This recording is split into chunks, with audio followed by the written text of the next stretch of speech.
오늘은 8번째 주 지쳐가는 마음의 회복이 가능한 것인가. 그래서 지난 3주 동안에는 현실적인 도전들에 대해서 우리가 생각했다면 오늘서부터는 3주 동안에 그 약간 신앙과 내면의 세계에 대해서 같이 생각하는 시간을 갖겠습니다. 이 내면에 대한 것은 사실 현실적 도전들보다 조금 더 어려운 주제인 것 같습니다. 사람의 속을 봐야 되기 때문에. 그래서 뭐 하여튼 쉽든 어렵든 성경에서 제시해주고 계시는 그런 말씀들 중심으로 우리가 함께 같이 고민하는 시간을 좀 가졌으면 좋겠습니다. 참고로 이번 주 말씀 준비는 제가 제 아내의 도움을 많이 받았습니다. 제가 고백하고 시작하는 게 마음이 편할 것 같아서. 그래서 이상한 점 있으면 제 아내한테서 나오고. 자, 또 역시 시작하기 전에 질문을 한번 해보겠습니다. 심리학에선 아래 그림들을 제가 보여드릴 텐데 무슨 효과라고 한다. 이거는 뭐 심리학 공부 안 했어도 대충 알 수 있는. 혹시 여기서 또 심리학 교수 계세요? 아니, 수학만 조심하면 될 것 같아요. 보면은 심리학에서는 뭐뭐 효과라고 합니다. 그래서 아시는 분 그냥 손 안 들고 말씀하셔도 됩니다. 맞히시는 분은 앞에 있는 케이크 하나씩 드셔도 돼요.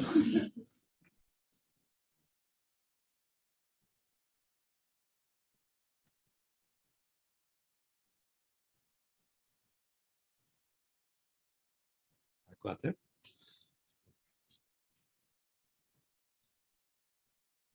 이 정도면은 알지 않을까요? 다음에 나오는 힌트? 응? 응? 아하. 이거는 힌트예요. 모르시겠어요? 도피 효과. 예. 근데 그거를 이 용어가 있어요. 도피 효과 그 뜻은 맞으셨는데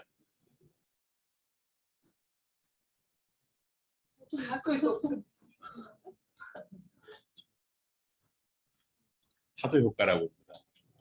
이게 뭐냐면은 손실의 두려움, 그다음에 그 뭔가 긍정적으로 생각하고 싶어하는 무의식의 작용. 그래서 뭔가를 판단할 때 객관성의 확률보다는 자기가 원하는 쪽으로 될 거야라는 optimism, 그다음에 자아 보호 본능, 그다음에 생각 변화에 대한 저항 같은 것들이 있다라고 얘기를 하는데요. 이 타조 효과 뒤에 숨어 있는 그 이유들이, 그래서 예를 들면은 몸무게는 매일 자기가 자기 몸무게를 체크하고 싶지 않는 그런 거. 그다음에 이 체납 통지서가 날라오면은 보고 싶지 않는. 그다음에 자기가 투자한 주식값이 떨어지는 것 같으면 그 다음서부터는 체크하고 싶지 않는 이런 효과들을 이제 얘기한다고. 니누에는 가라고 그러시는데 안 가는. 이건 아주 극단적인 그런 표현이 되겠죠. 타조 효과다 이런 말씀. 실질적으로 이 타조가 머리를 땅에 박지는 않는데요. 자기 알을 보호하느라고 저렇게 하는 걸 멀리서 보았을 때 땅에 박는 것처럼 착각을 해가지고 사람들이 이걸 타조 효과라고 얘기를 했다라고. 그래서 타조 조합에서 굉장히 그 항의가 많았다고 그런 얘기도 있습니다. 근데 이거를 제가 왜 보여드렸을까요? 우리의 마음하고 굉장히 깊은 연관성이 있기 때문에 그렇습니다. 증가하고 있는 정서적 불안 인구. 글로벌 우울증 현황은 2억 8천만 명이고 성인 남성의 4%, 성인 여성의 6%. 이 숫자가 굉장히 적게 느껴지실 수 있지만 이게 그 실질적으로 자기가 얘기하지 않은 사람들이 훨씬 많다는 거예요. 그러니까 이건 공식적으로 집계될 수 있는 사람들만 하는 건데. 그다음에 60세 이상은 5.7%. 매년 70만 명이 우울증에 인해서 자살한다고. 제가 이거를 왜 보여드리냐면 제 주위에도 가까이 있는 사람부터 시작해서 실질적으로 우울증 때문에 굉장히 심한 인생을 살아가는 사람들이 많아서 어떤 생각까지도 했냐면 자식이 무슨 좋은 대학 가고 안 가고 뭐 공부 잘하고 못하고가 아니라 그냥 정상적으로 사람만 있어도 굉장히 행복한 거구나 하는 것들을 느끼는 부모들이 점점 많아지고 있다라는 거. 한번 생각해 봐요. 치료는 중진국과 개도국에서는 25% 미만이 치료를 받고 있다는 거예요. 그러니까 사람의 인류의 어떤 삶의 질에 굉장히 중요한 영향을 미치는 것인데 그것에 대해서 실질적으로 의료 혜택을 못 받고 있는 사람들이 다수라는 거예요. 그 현상은 어떠냐면 집중 결핍, 낮은 자존감, 과도한 죄책감, 절망, 자살 시도, 수면 부족, 식욕 및 무게 감소, 지쳐 있거나 무기력증. 그래서 이것이 주기적으로 2주 정도 심했다가 조금 나아지는 것 같다가 또 시작하면 2주 걸렸다. 이게 반복적으로 계속 지속된다. 원인은 복합적, 사회적, 심리적, 생리적 요인, 그다음에 삶의 트라우마 경험, 잠재되어 있던 마음의 응어리의 터짐, 신체의 건강, 여러 가지로 이게 나타날 수 있다고. 정신질환에는 평균 14%대의 비교적 높은 비율이 계속 유지되고 있는데 실질적으로 내적인 어떠한 우울증이나 이런 것들은 증가하고 있는 추세인 반면에 정신질환은 한 13% 정도, 여기 평균 보시면 이게 13%잖아요. 굉장히 높은 데도 있고 낮은 데도 있고. 근데 이것도 사실 얼마만큼 치료를 제대로 받고 있느냐 안 받고 있느냐에 따라서 나타나는 거죠. 왜냐하면 북아메리카 같은 미국 같은 경우에는 대부분 치료를 받기 때문에 굉장히 높은 데 올라가서 거의 17% 정도에 도달. 이거는 뭐냐면은 거의 10명 중에 2명이 정신질환이 있다라는 얘기죠. 그래서 개인적으로는 저한테 가장 힘들었던 건 뭐냐면은 이 심리적으로 불안해서 이 책상에 앉아서 공부를 못하는. 그러니까 가만히 앉아가지고 마음이 안정이 안 되니까 뭔가 이렇게 집중을 못하는. 그게 저한테는 이제 학생 때 가장 심한 문제였었죠. 지친 마음과 피곤한 영혼에 대해서 한번 좀 생각해 보겠습니다. 그 원인은 자아가 있는데 고별의 아픔, 누구의 죽음을 경험했거나 그래서 특히 아버지하고 굉장히 가까웠던 딸일 경우에 아버지가 돌아갈 때 그 딸에게 오는 충격이 굉장히 큰 경우가 굉장히 많습니다. 그래서 이렇게 정신질환도 생기고 그다음에 종속적 관계, 누구에겐가 심리적으로나 아니면 하여튼 여러 가지 사회적인 것 때문에 종속돼 있는 것에 대한 스트레스, 그다음에 의식주의 불안, 아까 나눔에서도 좀 나왔고, 그다음에 노동의 고통 같은 데서 뭐 이것도 예를 들자면은 갑자기 제가 옛날에 직장 다닐 때 30대 후반인가 40대 초반인가 어느 나라에 가서 그 정부에서 내준 이제 차 타고 막 정부 부처 왔다 갔다 하는데 갑자기 이렇게 길을 가고 있는데 거기는 이렇게 길에 풀어놓은 개들이 많아요. 근데 그 개가 더러운 시궁창 같은 이렇게 막 지나가는 그 개를 보고 제가 무슨 생각을 하고 있는 저를 발견했냐면 내가 저 개였었으면 좋겠다 라는 생각을 했어요. 그러니까 나도 모르게 그만큼 힘들었던 거예요, 제가. 그래서 그 시궁창을 다니는 개를 보고 부러워했던 제 자신을 제가 발견했어요. 근데 거기서 도피할 수가 없는 거죠. 그런 것들. 그다음에 절대자, 실체에 대한 두려움. 이것이 생각보다 사람들의 무의식 가운데 굉장히 많이 작용합니다. 실체에 대한 두려움. 그다음에 육체의 연약함. 실질적으로 몸이 아플 때 아니면은 몸에 에너지가 없을 때 모든 것이 굉장히 힘들게 느껴지거든요. 그래서 그 다음날 아침 몸이 이렇게 산뜻하게 뭔가를 대할 때 아무 문제 아니었었던 것이 저녁 때 밤에는 엄청 그게 큰 무게로 달아올 수 있다. 그래서 모든 것 중심에 끊임없이 얻어맞아 웅크리고 있는 마음이 있다. 그래서 마음은 여기 보면은 무시당하는 거에서 엄청난 자존감. 이것이 생각보다 굉장히 심합니다. 사람들과. 그다음에 질병, 아까 말씀드린 통증이라든지 어떤 불안 이런 요소들. 그다음에 과로, 피로감과 절망 같은 거. 그다음에 실패했을 때의 무기력과 또 이거 역시 절망이죠.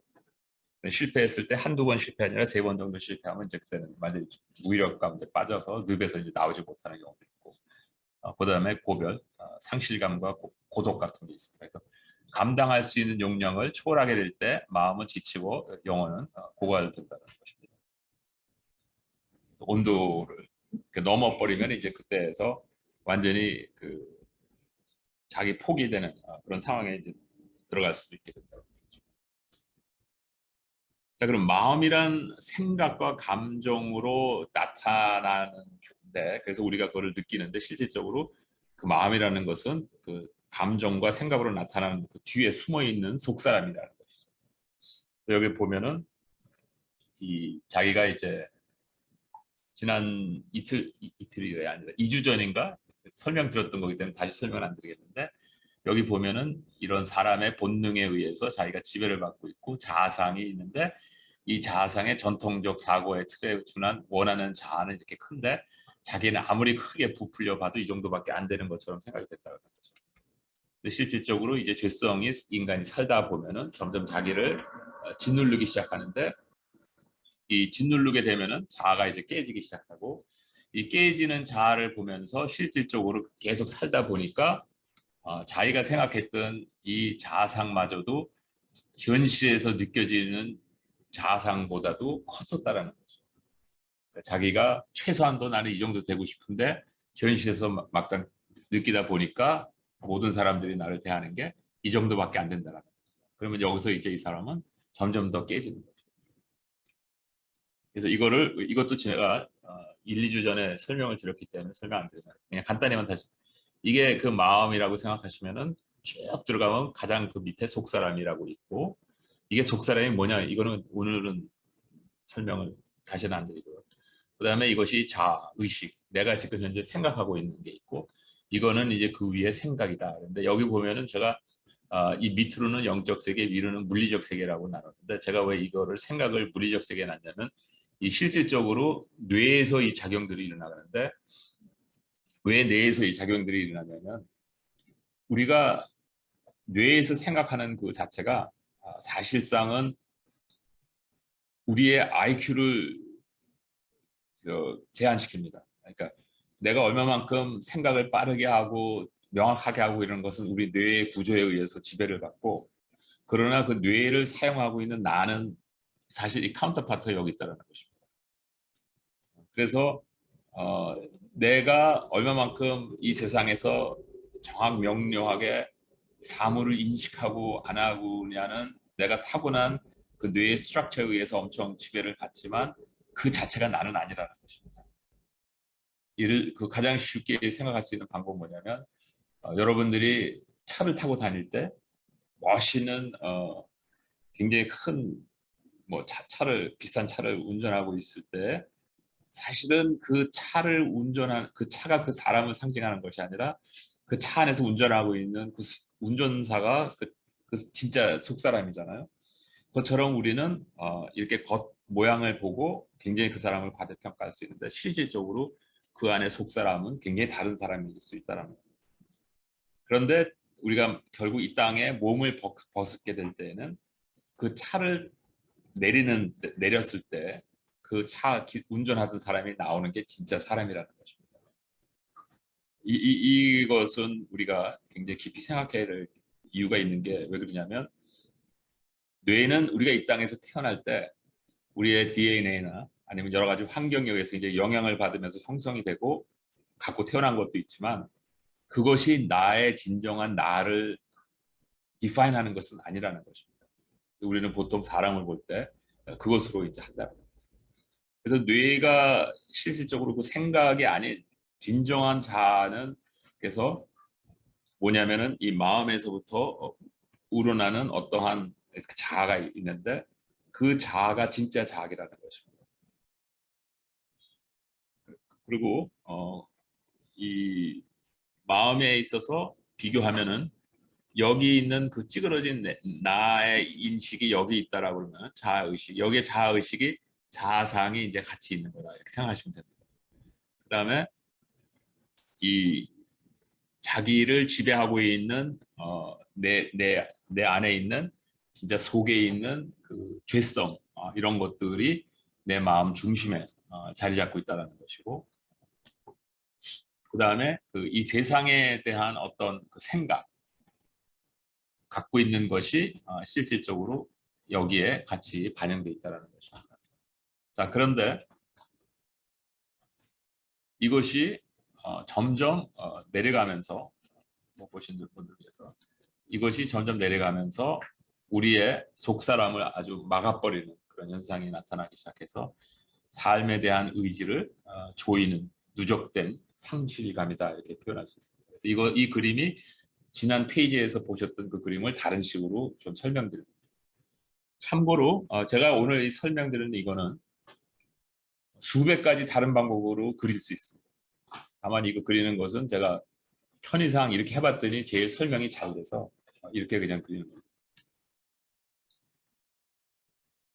자, 그러면 우리가 A, 네 수로 나눌 텐데 A는 뭐냐면 내가 이 세상을 바라보고 있는 관점. 그러니까 아까 말씀드렸듯이만 성경에 대해서도 이런 이해가 있는데 나는 내가 그런 생각을 하고 있고 나는 세상이 어떻고 그런데 그것은 전통적 사고의 틀에 준하는 원하는 자아인데 성경을 잘 안다고 그래서 이 자아가 해결된 게 아닙니다.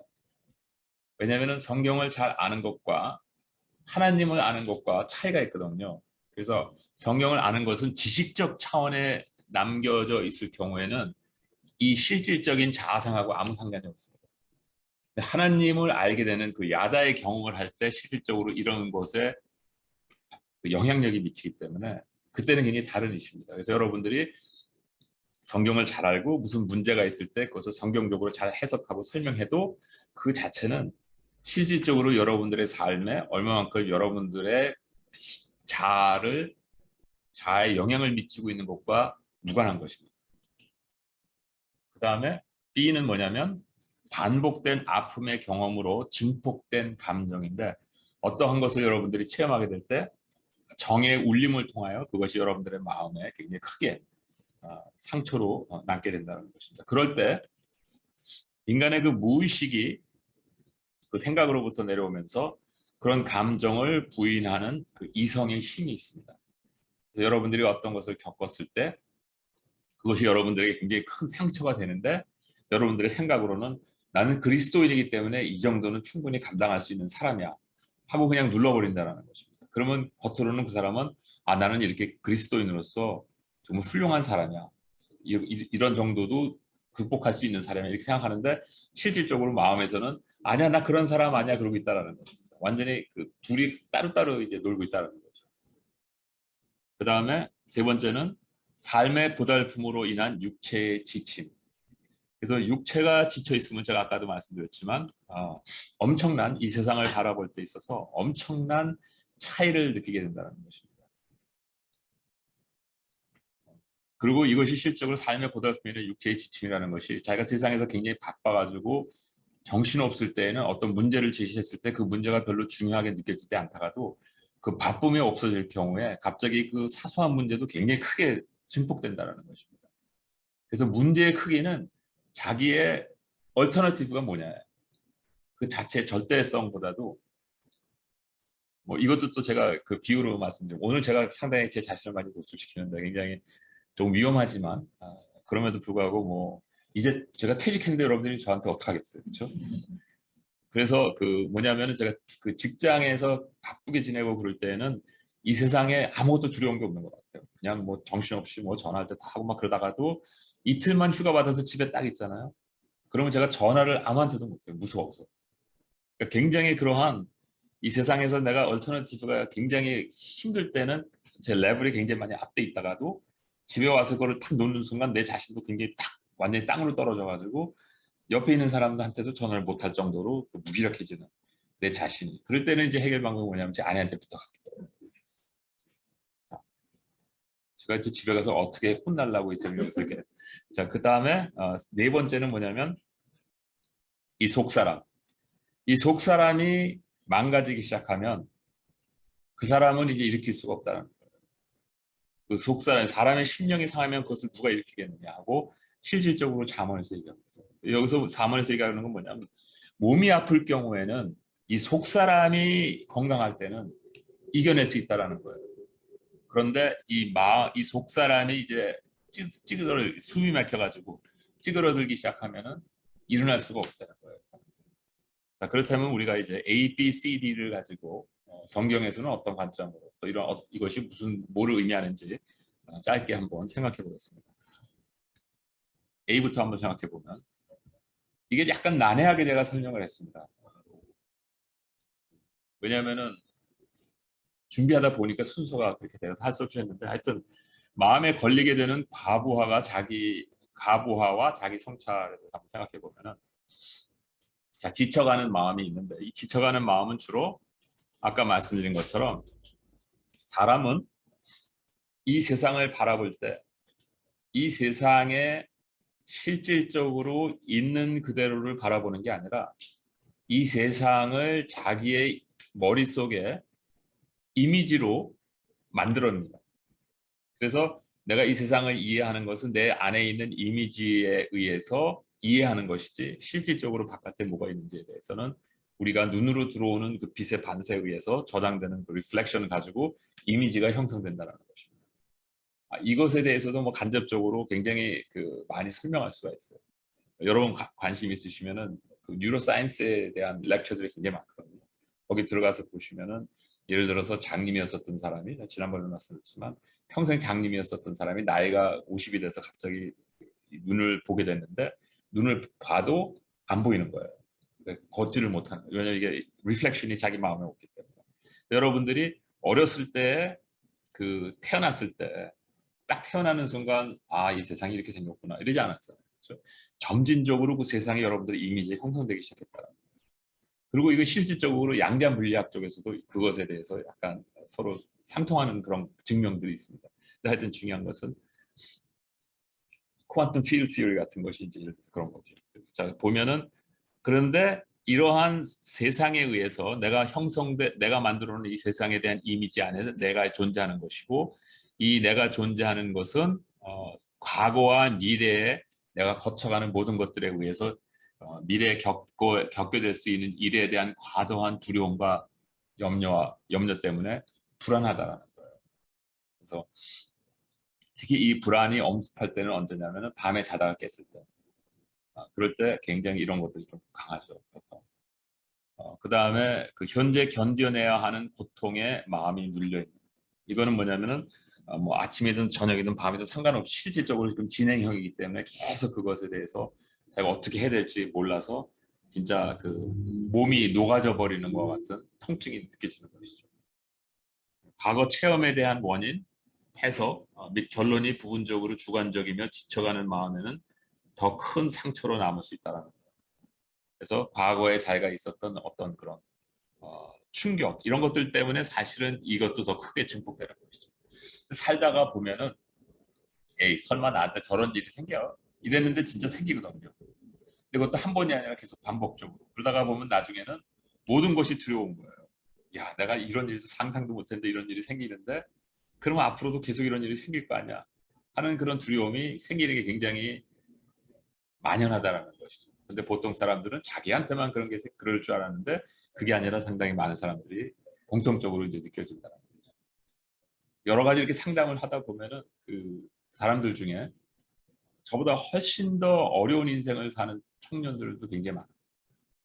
저는 제가 힘들다고 생각했는데 막상 듣다 보면은 야 저걸 영화로 만들어도 사람들이 에이 진짜 저런 일이 있겠어 그렇게 얘기할 정도로 심한 인생을 사는 사람들이 많다는 거예요. 물론 얼마만큼 그거를 정확하게 전달하느냐에 따라서 좀 다르겠지만 하여튼 그런 사람들이 저희 주위에 굉장히 많다. 그러다가 보니까 과거에 겪었던 이런 것들이 그냥 단순하게 하나의 해프닝으로 넘어가는 게 아니라 그런 것들이 내 안에서 계속 쌓이게 된다는 거죠. 그래서 지쳐가는 마음 때문에 나를 억누르기 시작하고 이것이 이제 그 우울감으로 나를 끌어들이기 시작합니다. 실질적으로 폴 틸릿이라는 20세기에 제가 제일 좋아하는 신학자가 있는데 이 사람이 The Courage to Be라는 책의 저자예요. The Courage to Be라는 것은 존재에 대한 용기. 저는 그 책을 처음에 읽었는데 재밌게 읽었는데 난 그 책을 왜 썼는지 몰랐거든요. 그랬더니 우울증의 증상들이 너무 심해지다 보니까 이 사람이 그것에 대한 해답으로 그 책을 쓴 거예요. 벌써 20세기에 그런 사람들이 점점 많아졌고 신학자로서 이 사람이 조직 신학자의 대표적인 주자였었는데 이 사람이 그런 책을 쓰게 됐던 동기가 거기 있었다. 자, 이것은 그럼 우리가 어떻게 해결을 해야 되는 것이냐 하는 거에서 먼저 자기 성찰에서부터 시작하자. 자기 성찰에서부터 시작. 한 발 물러서서 자기를 한번 돌아보자. 제가 여기서 지금 말씀드리는 것은 실질적으로 기독교인으로서 어떻게 하느냐가 아니라 사람으로서를 말씀드립니다. 그 다음에 두 번째는 마음 챙김의 기도를 한번 해보자. 이 마음의 챙김의 기도는 무엇이냐면 지난번에도 좀 말씀드렸지만 자기가 갖고 있는 어떻게 보면은 이 전 페이지에 보여드렸던 그 죄성에 대한 그 양쪽 그 풍선 같은 걸 제가 보여드렸잖아요. 그것에 대한 포기라고 생각하시면 돼요. 가장 쉽게 이해하시죠. 그거를 놓는 방법을 훈련하는 것이 사실은 명상, 마음 챙김의 기도의 핵심이다라는 것이죠.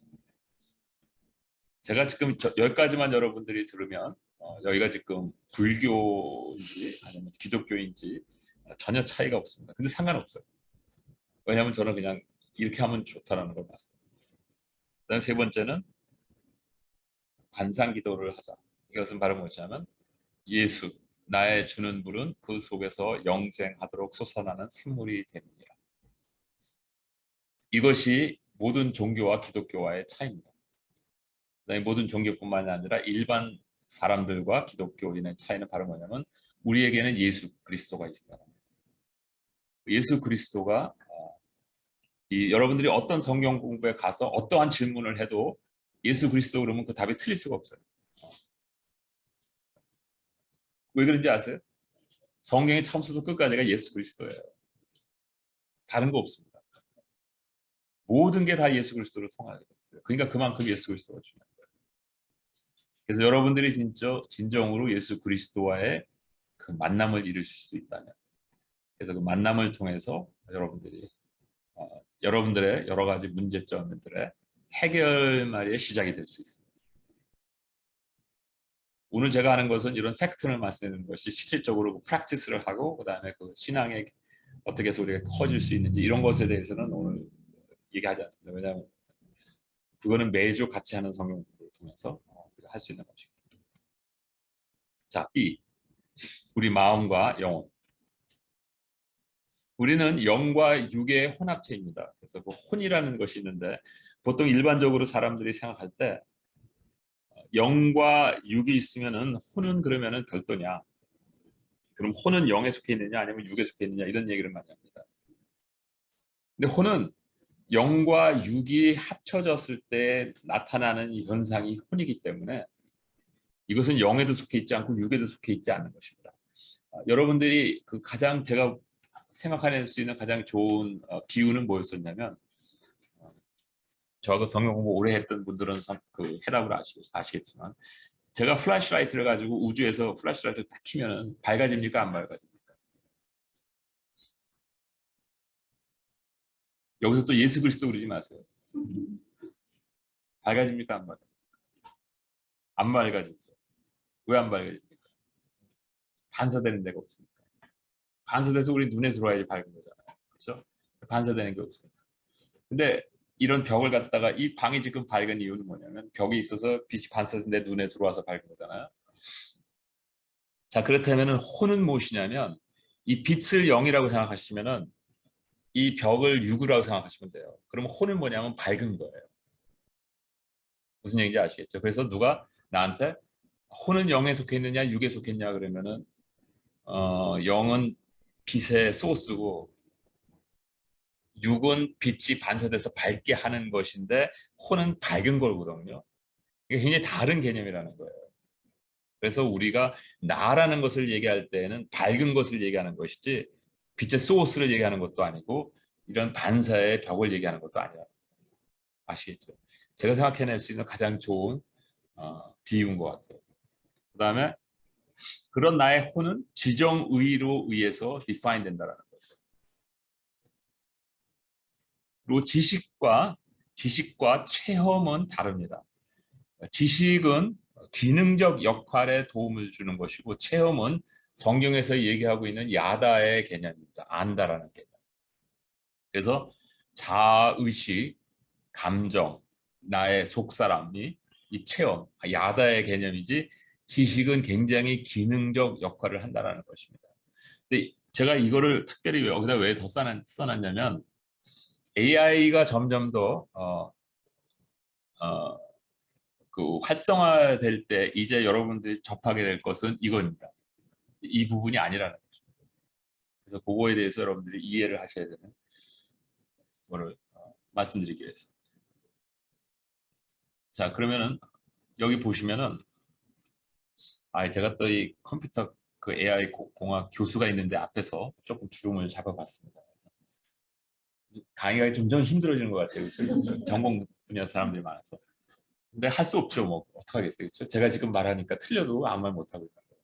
자, 여기서 보면 이거는 이제 다시 또 뉴로사이언스 쪽으로, 제가 사실 뉴로사이언스가 재밌어가지고 그 강의를 굉장히 많이 듣거든요.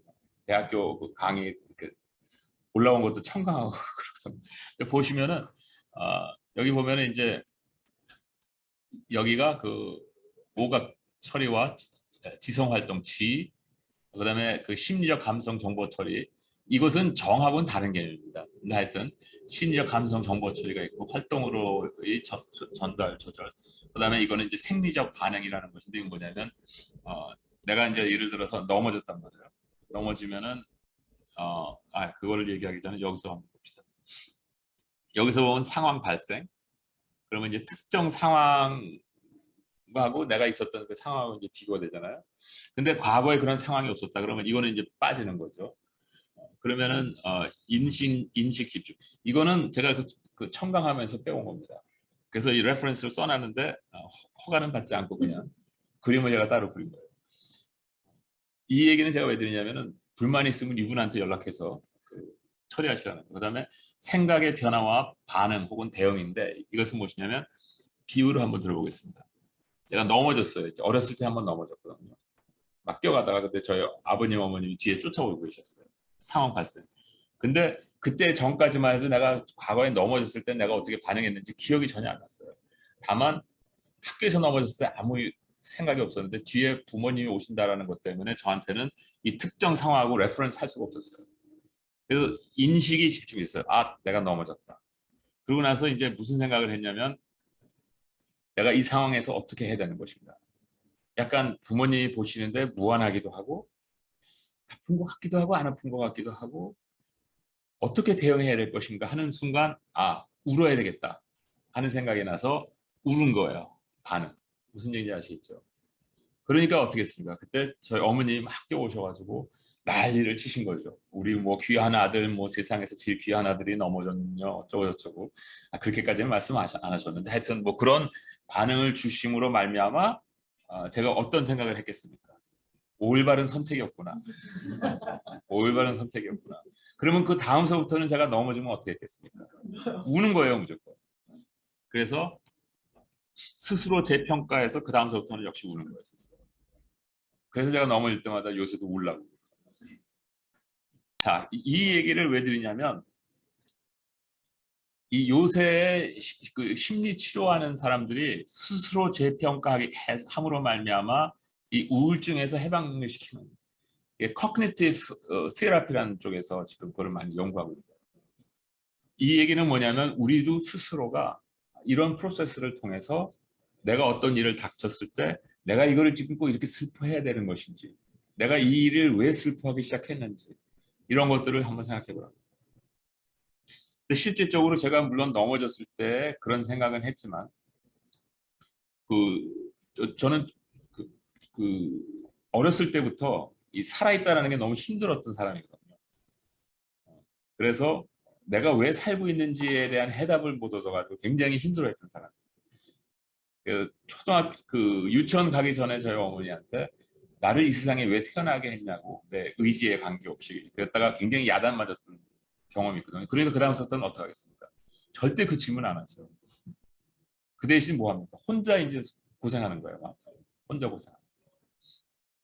자, 그래서 그것이 심해져 가지고 초등학교 다닐 때 저녁 한 6시 정도만 되면 내 방에 혼자 들어가서 문 잠그고 울었어요. 이상하게 한 30분 이상 울고, 그리고 이제 나오고, 밤에 잠 못 자서 초등학교 2, 3학년 때 그 내려가서 저희 부모님이 드시는 그 수면제가 있거든요. 그거 하나 보통 먹어야 되는데 두세 개를 먹어도 잠을 못 자. 그런 제 과거가 있었거든요. 생각해 보니까 굉장히 이상한 사람이 위험한 사람처럼 생각되실지 모르겠어요. 제가 일부러 이런 걸 말씀드리는 게 이런 경험들이 저한테는 실질적으로 일어났기 때문에 말씀드리는 거예요. 자, 그래서 이 스스로를 재평가해서 여기서 이제 저 스스로 했던 게 뭐냐면 이 당시에는 제가 몰랐는데 제 스스로의 세라피가 뭐였냐면 그래서 글을 쓰기 시작했어요. 나는 지금 이런 마음이 또 생기고 나를 엄습한다. 나는 엄청나게 지금 우울감에 빠져가지고 좌절하고 있는데 왜 그럴까? 그러면서 내 속을 계속 들여다본 거예요. 그래가지고 그렇게 쓴 그 에세이가 이렇게 두꺼웠었거든요. 그러니까 계속 그렇게 쓰는 거예요. 그래서 그림도 그리면서. 근데 지금 생각해 보니까 그게 셀프 세라피였었어요. 나도 모르는 거. 그래서 제가 사실 그리스도를 그 중학교 때 만나게 됐던 게 저한테는 굉장히 중요했던 그런 거였었어요. 신앙이. 자, 그래서 이것이 굉장히 이 사람이 지금 커그니티브 테라피에서 이런 얘기를 하지만 이거를 제가 강의를 들으면서 뭐 어렸을 때 생각을 하다 보니까 나는 역시 세대를 앞서갔구나 하는 이런 자만감에 또 빠지는 것.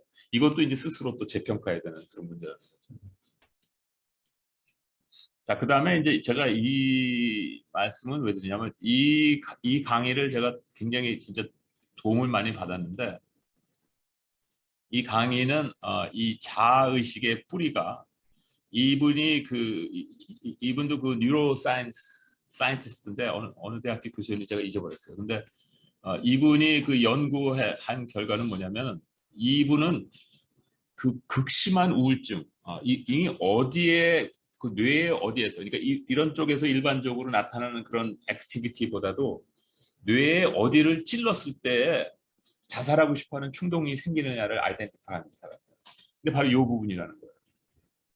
그래서 실험하는 그 수많은 사람들을 실험할 때마다 거기에 자극을 주는데 그 사람에서 어떤 느낌이 있냐 그러면 나 살기 싫다고 막 그러다가 그 자극을 빼면은 다시 정상으로 된다는 거예요. 그러니까 이거를 제가 왜 보여드리냐면 우리가 실질적으로 마음이 우울하고 힘들고 그럴 때 우리가 신앙으로 무슨 회복할 수 있는 그런 게 있고 의학적으로 고침받아야 되는 게 있다라는 거예요. 그거를 혼돈하면 안 된다는 거죠. 그래서 예를 들어서 지금 제가 여기서 보여드리지는 않지만 이 우울증이 있었을 때 심한 사람은 뇌 어느 부분에 뉴런들의 액티비티가 굉장히 활성화되고 그다음에 뉴런의 그 네트워크가 어떻게 형성되고 이런 것들도 다 지금 연구가 엄청 많이 돼 있거든요.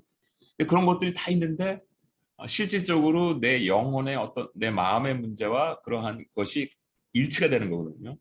그러니까 내 마음에 어떤 문제가 있어서 그것이 뇌에 반응할 때 뇌가 같이 반응하는 거예요. 그러다 보니까 뇌 자체가 반응하다 보니까 뇌는 뭐예요? 매핑이 되니까 이 매핑이 되는 것이 리짓하거든요. 마음같이 돌아다니는 게 아니라. 그럼 리짓한 거는 어떻게 되겠어요? 피드백이 다시 있는 거예요. 그러니까 거기에 마음이 또 갇혀버려요. 그러니까 그거는 실질적으로 그 치료를 받아야 되는 그런 외형적인 그런 치료를 받아야 되는 그런 문제라. 아니 그렇다고 지금 여기서 무슨 치료 받으라고 제가 광고를 하는 게 아니라 우리의 마음이 이제는 이 과학이 발달되면서 이 정도까지 서로 파악할 수 있는 문제가 됐기 때문에 우리가 신앙으로 고칠 수 있는 게 무엇이고 내가 스스로 할 수 있는 게 무엇이고 의학적으로 내가 도움받아야 되는 게 무엇인지를 알아야 된다는 거예요. 왜? 이것도 다 하나님께서 우리에게 주신 지식이고요. 그다음에 C. 예수 안에서 모든 것이 협력하여 선을 이룬다. 이거는 지난주에 그 질문에서 나왔었는데 고통은 모든 사람들의 숙명이지만 믿음을 선택한 자들의 삶에는 모든 것이 협력하여 선을 이룬다. 우리가 알거니와 하나님을 사랑하는 자 곧 그 뜻대로 부르심을 입은 자들에게는 모든 것이 협력하여 선을 이루느니라.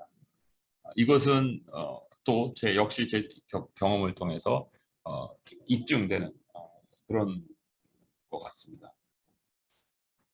뭐 이 세상적으로 얘기하면 제 지도 교수가 제가 논문 쓸 때 이 사람은 워낙 이 생각이 약간 이렇게 탁 쳐다보고 있으면 이 눈초리가 이랬다 저랬다 이러면 이래요. 그래서 이 사람이 나를 지금 쳐다보고 있는 거야. 무슨 생각을 하고 있는가 그러면 이 사람은 1분마다 뉴 아이디어가 생기는 사람이었어요. 저도 알고 보면 굉장히 고생하면서 사는 사람이에요. 근데 이 사람이 저는 논문을 써야 되는데 가서 만나고 나면은 그동안 또 일주일 동안 다른 생각을 한 거예요. 이렇게 한번 또 해봐. 그래가지고 그 사람 때문에 제가 엄청나게 논문이 이거 했다 저거 했다 막 그랬는데 반면에 제 세컨드 슈퍼바이저 있었는데 이 사람은 또 뭐냐면 이 사람은 하나밖에 모르는 사람. 그래서 그 사람 때문에 진짜 박사학위 받았어요. 이 전자만 맞았으면 제가 아직도 쓰고 있을 거예요 아마. 그래서 그렇게 고생을 했는데 근데 그게 왜 저한테 도움이 되는지 아세요? 제 직장에 가서 IMF에 갔는데 거기는 경제에 대해서 무슨 일이 떨어질지 몰라요. 어떤 한 나라에 대해서 어느 문제가 생길지 모르거든요. 딱 문제 생기잖아요. 그럼 너 이거 빨리 연구해와 그래요. 그럼 저 모르는데요. 그러면 나가. 열애되고 열애되면은 그 다음에는 일을 안 시켜요. 그러면 굉장히 편해요. 대신 아무도 자기가 존재하고 있는지 몰라요. 그래서 혹시 여러분들 중에 그 직장 다니는데 편하게 일했다 그러면 더 이상 물어보지 마세요. 근데 바쁜 사람은 잠을 못 자요. 그 사람들은 그러니까 그런 직장이거든요. 근데 하여튼 그래서 제가 하나님께서 나를 여기서 일하게 하시기 위해서 훈련을 시키셨구나. 그 제 지도교수한테 제가 엄청 고마웠어요. 이건 하나의 그냥 예지만 제가 왜 이 예를 들으냐면 제 삶의 모든 영역이 이런 식이었더라고요. 그래서 하나도 땅에 떨어지는 게 없었다. 처음에 직장 갔을 때 또한 복사하는 일만 시키고 그래서 내가 정말 학위까지 받고 대학교에서 강의까지 하는 사람이 복사하려고 내가 여기까지 왔나 하는 생각을 하고 그 다음에 뭐였냐면 맨날 데이터 처리. 근데 나중에 그 데이터 처리하는 것 때문에 경제를 이해하는데 다른 사람이 볼 수 없는 병까지 다 보는 거예요. 그래서 일단 무슨 문제가 생기면 데이터부터 다 다운로드해서 그 데이터를 다 읽어요. 있는 그대로. 그러면은 모델로 해석할 수 없는 그런 것들이 거기 다 있는 거죠. 그래서 그것도 제가 또 내가 그때 엄청나게 고생을 했는데 그것이 또 나한테 덕이 되는구나 하면서 내 삶의 모든 영역이 그런 식이었더라. 여러분들이 혹시라도 그리스도 안에 있을 때 그런 내가 지금 내 인생을 낭비하는 것 같다라고 생각하시는 분이 계시면 그렇지 않다는 거예요. 여러분들이 그리스도 안에 있으시면 어, 여러분들에게 했던 모든 것들이 여러분들의 삶의 보탬으로 돌아올 수 있게 된다. 영의 육이 있고 그다음에 혼이 있어요. 아까 말씀드린 것처럼. 자, 이게 굉장히 중요한 포인트입니다. 자, 제가 보여드리려고 했던 게 뭐냐면 이 부딪힘, 마찰 이건 뭐냐면 여러분들의 이 혼을 얘기하는 거거든요. 이 혼. 이 혼이 여러분들이 마음의 상처를 받고 그러는 것이 이 혼의 부딪힘과 마찰이에요. 그런데 그 혼의 마찰, 자신의 끊임없는 고민을 통한 대응으로 영혼이 다듬어져서 귀한 보석이 생긴다는 거예요. 근데 여러분들이 천국 갈 때 여러분들이 입을 옷이 바로 이겁니다. 여러분들이 입을 옷이 바로 이거예요. 옷이라는 것은 무엇이냐면 이 땅에서 지금 여러분들의 옷은 뭐예요? 입고 있는 이 옷이 여러분들의 옷이 아니에요. 여러분들의 옷은 뭡니까? 여러분들의 몸이에요. 여러분들의 뇌에서부터 시작해가지고 여러분들의 몸이 여러분들의 옷이에요. 그러면 천국으로 갔을 때 여러분들의 옷이 된다는 게 무슨 뜻인지 아시겠죠? 천국은 물리적인 세상이 아니거든요. 어떤 세상이 될지 몰라요. 그러나 그 세상에서 여러분들이 표현될 여러분이 바로 이 옷이라는 거예요. 근데 그 옷은 어떻게 형성되냐면 여러분들의 혼이 이 땅에서 여러 가지 일들을 겪으면서 성숙해지는 그리스도를 아는 장성한 분량에 이르는 그 단계까지 이르는 때 어느 단계에 있느냐에 따라서 여러분들의 옷이 결정돼요. 우리가 환난 중에도 즐거워하나니 이는 환난은 인내를 인내는 연단은 연단은 소망을 이루는 줄을 압니다. 그러니까 우리는 이제는 과거에는 예수 그리스도 안에 있는 자에게 있어서 가장 큰 혜택 중에 하나가 뭐냐면 낭비가 없어요. 만약에 그리스도 안에 있지 않은 경우에 여러분들이 이 세상에서 힘든 고난을 받게 될 때 그 고난으로 하여금 여러분들을 더 악하게 만들 수도 있고 더 냉정하게 만들 수 있지만 그리고 낭비로서 여러분들의 인생이 소모될 수 있어요. 그런데 그리스도 안에 있으면은 고통까지도 승화돼서 여러분들의 영혼을 성숙시켜 준다라는 거예요. 그게 하나님께서 약속해 주시는 우리에게 주시는 혜택입니다. 그다음에 마지막으로 수고하고 무거운 짐 자들아 다 내게로 오라. 내가 너를 쉬게 하리라. 나는 마음이 온유하고 겸손하니 나의 멍에를 메고 내게 배우라. 그러면 너의 마음이 쉼을 얻으리라. 이것이 어떻게 여러분들 마음에 와 닿는지는 여러분 스스로가 한번 생각해 보시기 바랍니다. 자, 마지막 네 번째. 신앙은 하나님의 사랑에 대한 무한 신뢰라는 것입니다. 오늘 나눔에도 조금 나왔지만 자, 지금까지 보여드렸던 그 그림들을 제가 다 종합해 놨습니다. 첫 번째, 내 머릿속에 있는 것이 바로 이겁니다. 이게 막고 있는 나의 속사람은 찌그러져가고 있고 그런데 말씀을 통해서 여러분들이 하는 것이 바로 뭐냐면은 말씀으로 여러분들의 생각을 짚고 넘어가기 시작하는데 말씀에서 그때 여러분들의 생각을 사로잡아 그리스도에게 복종시킨다는 것은 무슨 뜻이냐면 그 하나님의 말씀은 양날선 검과 같이 예리하여 영과 혼과 골수를 쪼개기까지 하며 우리의 마음을 관찰하신다고 그랬는데 이것은 무슨 뜻이냐면 성경에 어디에 무슨 말이 나와 있다를 알고 그 다음에 이럴 때 이렇게 해결하라는 것을 지식적으로 얘기해 줄 수 있는 지식을 얘기하는 게 아니라 실질적으로 그 말씀을 묵상할 때 여러분들의 야다를 통해서 그리스도가 경험되어지는 거예요. 그래서 그리스도가 경험되어질 때 그 그리스도가 경험되어지는 것만큼 여러분들의 생각에 이 겉에 있는 생각뿐 아니라 이 무의식에 잠재되어 있는 그 생각의 뿌리까지도 그 말씀이 서로 파고들고 들어가기 시작하는 것입니다. 이게 우리가 소그룹하고 있는 목적이에요. 소그룹의 목적은 야다를 경험한 자가 그 야다를 전하는 거고 그 야다를 전하는 것은 그 가진 사람이 경험한 사람은 그 안에 로고스가 있는 것이고 전했을 때 나오는 것은 레마입니다. 그래서 레마가 전파될 때 다른 사람이 받는 사람에게 있어서 야다가 경험되는 거예요. 만약에 여러분들에게 그 야다가 경험이 되지 않으면 여러분들은 지식을 전하는 것이지 성경을 나누는 게 아닙니다.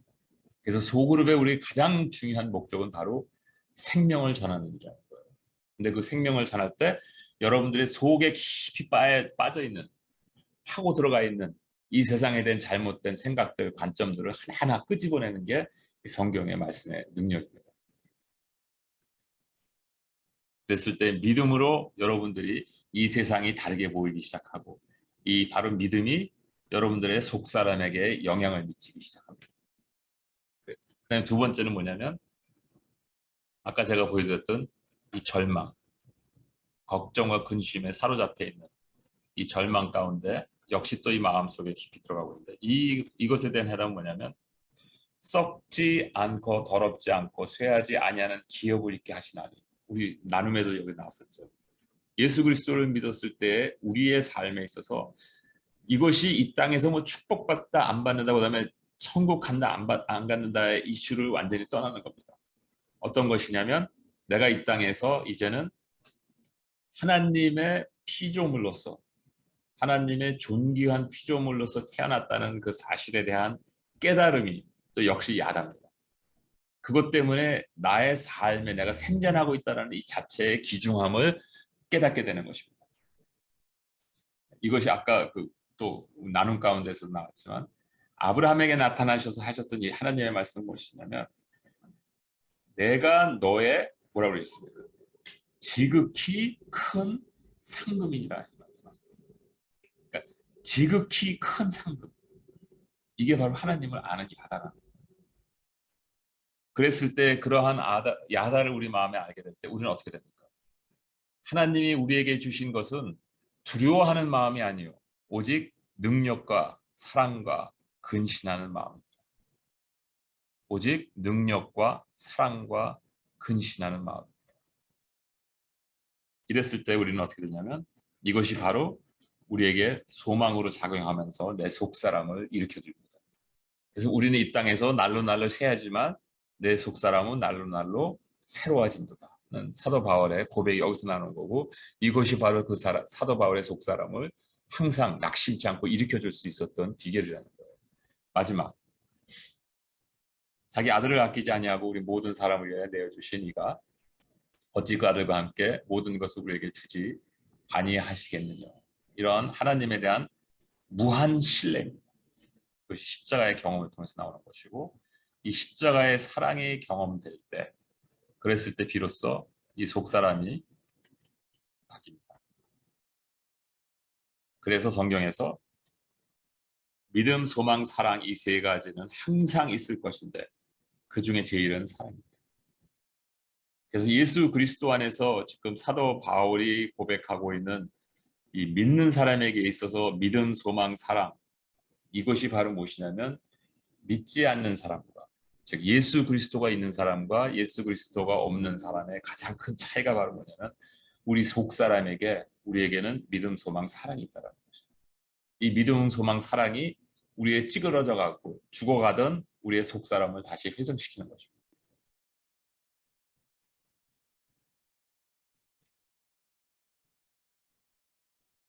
요한복음 5장 6절에 보면 예수께서 그 누운 것을 보시고 병이 벌써 오랜 줄 아시고 이르시되 내가 낫고자 하느냐. 병자가 대답하되 주여 물이 동할 때 나를 못에 넣어줄 사람이 없어 내가 가는 동안에 다른 사람이 먼저 내려가나이다. 예수께서 가라사대 내 자리를 들고 걸어라. 이 말씀을 왜 여러분들한테 보여드리냐면, 제가 지금까지 여러분들하고 함께 나눴던 것은 뭐냐면 성경에서 우리에게 말씀하시고 계시는 그 내용을 요약해서 말씀드렸습니다. 여러분들이 이 성경에서 요약해서 말씀드렸던 이 말씀에 동참하시고 싶고 혜택을 받고 싶으시면 여러분들은 어떻게 하셔야 됩니까? 내가 낫고자 하느냐에 대한 응답을 하셔야 됩니다. 그래서 마음에서 진정으로 원할 때만 가요. 우리가 보통 생각할 때 그래 저거 다 쉬운데 그럼 내가 구체적으로 뭘 해야 돼? 라는 질문하잖아요. 예수님께서 사람들에게 접하셨을 때 똑같은 질문하셨어요. 그런데 예수님께서 하신 질문은 뭐냐면 내 마음속에 진정으로 낫기를 원하느냐. 이 질문 하나 있었어요. 항상. 그래서 그런 마음을 항상 예수님께서 보셨어요. 왜? 우리 안에 자유의지를 주시고 십자가가 필요했었던 것이 바로 무엇이냐면 우리의 선택에 의해서 하나님께서 우리에게 반응하시는 분이에요. 그래서 하나님께서 여러분들의 삶에, 우리 삶에 구체적으로 들어오셔서 개입하시기 원하시면 무엇이 선행되어야 하냐면 내가 낫기를 원하나이다. 내가 생각하고 있는 내가 아니라, 나는 괜찮다라고 얘기하고 있는 내가 아니라 내 속에서 신음하고 있는 내가 진정으로 하나님을 필요로 한다라는 그 고백 하나로 시작되는 것입니다. 그리고 그때서부터 우리는 신앙의 생활의 여정이 시작돼요. 이상 마치겠습니다.